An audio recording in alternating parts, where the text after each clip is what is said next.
Assalamualaikum warahmatullahi wabarakatuh. Bertemu lagi dengan kelas biologi dengan saya Bu Iva. Semoga kabar kalian selalu sehat, bahagia, dan tetap semangat meskipun belajar di rumah. Hari ini materi kita masih tetap bab 1, ruang lingkup biologi. Cuman kemarin sudah saya jelaskan pengertian biologi, kemudian objek biologi itu apa saja, kemudian struktur atau tingkat organisasi kehidupan. Terus yang perlu kalian tahu juga bahwa ilmu biologi itu banyak cabangnya. Di sini saya contohkan ada sekitar 30 cabang ilmu biologi, meskipun sebenarnya lebih banyak dari ini. Nanti kalian bisa baca sendiri, ini di buku paket juga ada. Yang akan saya jelaskan hari ini adalah permasalahan biologi. Apa sih itu permasalahan biologi? Permasalahan biologi artinya gangguan atau ancaman atau kerusakan yang terjadi pada objek biologi.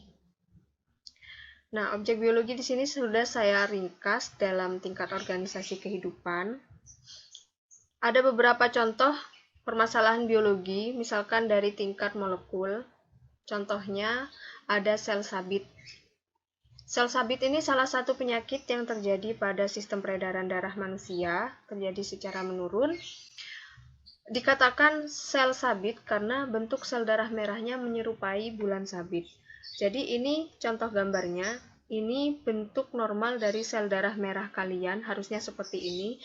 Tapi karena terjadi kesalahan pada tingkat molekul, sehingga bentuknya berubah menjadi seperti bulan sabit. Jadi bentuknya tidak normal. Kemudian contoh lain dari permasalahan tingkat molekul di sini adalah perkembangan virus. Virus itu jauh lebih kecil daripada sel. Ini saya contohkan, saya perlihatkan ini struktur dari COVID-19 yang sekarang sedang mewabah.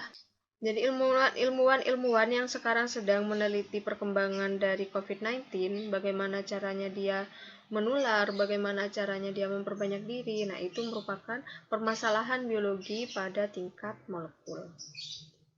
Selanjutnya, permasalahan biologi di tingkat sel, contohnya ada sel kanker. Sel kanker itu adalah sel yang terus-menerus membelah.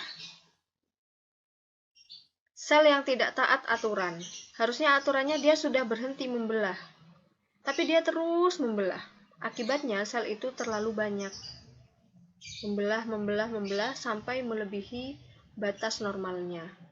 Makanya orang yang menderita kanker itu timbul benjolan. Kenapa? Karena selnya terus membelah. Selnya banyak, melebihi batas normal. Selanjutnya ada permasalahan di tingkat jaringan. Permasalahan di tingkat jaringan berarti kerusakan yang terjadi pada jaringan.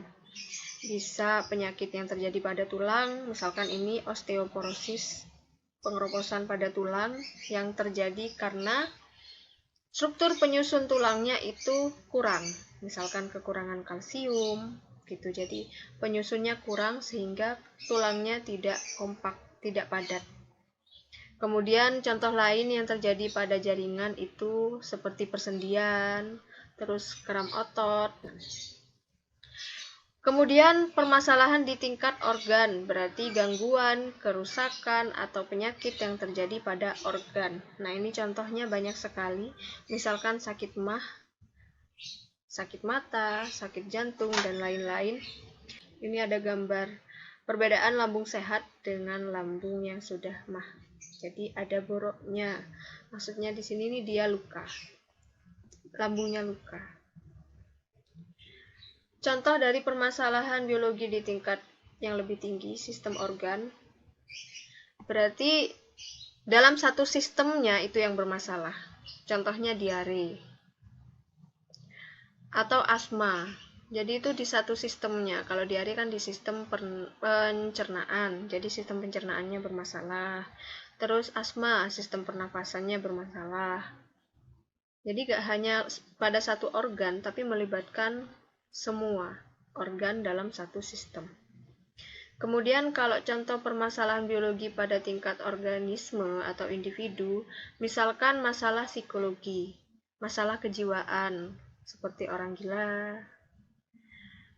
Terus ada komplikasi penyakit, misalkan ada orang yang sudah sakit jantung, terus masih diabetes, terus masih kolesterol, dan lain-lain. Nah, itu sudah termasuk ke dalam permasalahan di tingkat individu.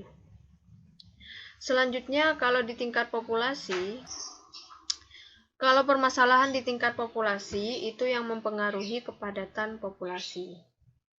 Misalkan punahnya satu jenis tumbuhan atau hewan, atau kematian yang terlalu pesat sehingga mempengaruhi populasinya itu menjadi sangat sedikit, atau kelahiran yang sangat pesat sehingga mempengaruhi jumlah populasinya makin besar sehingga persaingan dalam mencari makan, mencari pasangan, mencari tempat tinggal itu semakin ketat. Nah, itu permasalahan di tingkat populasi.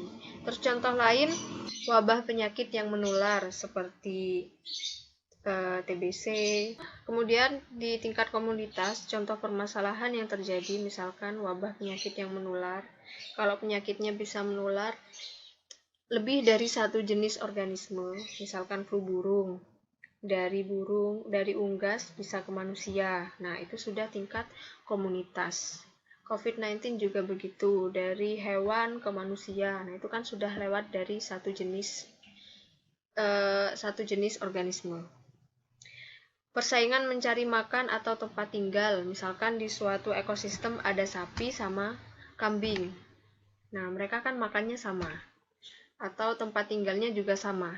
Jadi perebutan yang terjadi di antara mereka itu termasuk dalam permasalahan tingkat komunitas. Kemudian kalau yang terjadi pada ekosistem itu banyak sekali, seperti kebakaran hutan, pencemaran air laut, pencemaran air sungai, dan lain-lain. Kalau pada bioma lebih luas lagi, misalkan terjadi banjir. Kemudian tanah longsor. Nah, itu kan kebanyakan sudah lebih dari satu ekosistem yang bermasalah. Tsunami itu juga permasalahan tingkat bioma. Terus kalau yang lebih luas lagi, biosfer. Biosfer ini sudah satu bumi. Contohnya perubahan iklim, pemanasan global, dan lain-lain. Nah, itu contoh-contoh dari permasalahan biologi, banyak sekali lainnya. Mungkin kalian nanti bisa tambah-tambah ilmunya dengan cara membaca buku paket. Selanjutnya, ada manfaat ilmu biologi. Banyak sekali manfaatnya pada beberapa bidang, misalkan di bidang farmasi, bisa membuat obat-obatan.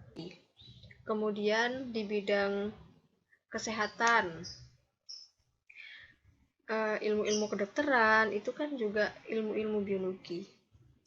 Kemudian di bidang pangan, di bidang pertanian, di bidang peternakan, dan banyak lainnya. Sekian dari saya hari ini. Kurang lebihnya saya mohon maaf. Semoga tetap semangat. Wassalamualaikum warahmatullahi wabarakatuh.